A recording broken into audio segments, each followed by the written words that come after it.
if you look at life from the perspective of a typical family that doesn't enjoy inherited wealth, all of the ladders into the middle class, the cost of college, the likelihood of your home being a lifetime strategy of asset accumulation, the cost of raising kids, um, the need to have two incomes to be middle class at all.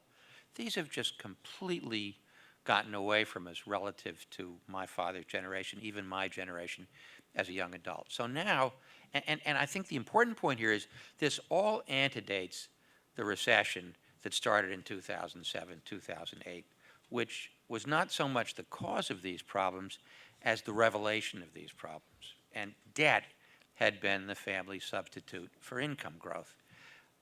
Just an aside on Social Security.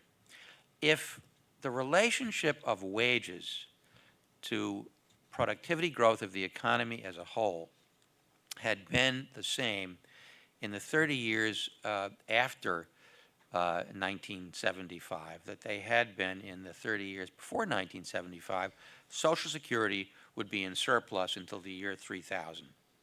It's the divergence of wages and productivity growth that caused Social Security to have a modest shortfall. Okay, so what do we do about this? I think two things get conflated. One, what's the necessary path out of a severe recession? And two, when we get to, say, the year 2020, I hope we're out of the recession by 2020.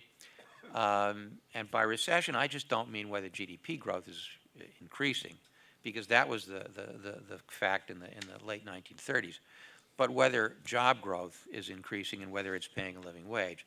So what should the debt to GDP ratio look like in 2020, and what level of public spending should there be relative to GDP? These are entirely separate and separable variables.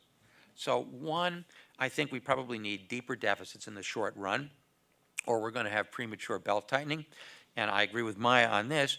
I would like to see those deeper deficits go for investment, not consumption, because if it's the right kind of investment, consumption will benefit. During the entire Cold War period, we had a closet industrial policy. We were not allowed to have an explicit industrial policy. That was ideologically verboten.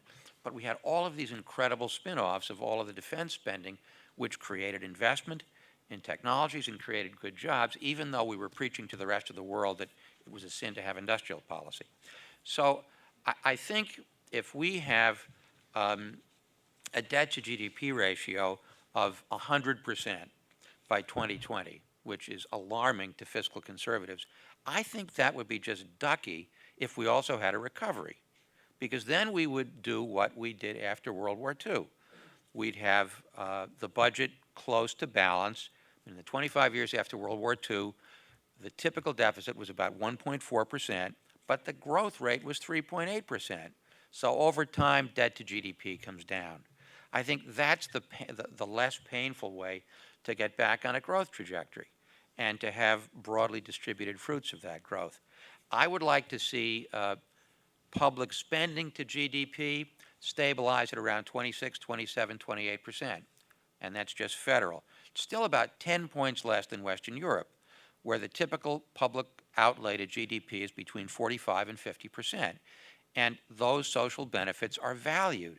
That's why you don't see the kind of revolt against the welfare state in Western Europe that you see here, because the benefits go to regular people. They go to working age people, things like universal pre-K, universal health care, job transition programs. In the States, the welfare state has hit stall speed, so it loses political support. It's for the young, the poor, and the old. The working middle class family says, what am I getting for my tax dollars? And says to itself, not a whole heck of a lot. I might as well vote myself a tax cut. So I think it would be fine once we are through this recession to have a fairly tight fiscal policy so the debt to GDP can come down.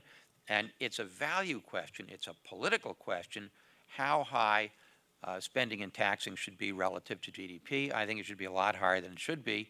And I think the fiscal right conflates all this stuff. It conflates whether you need belt tightening.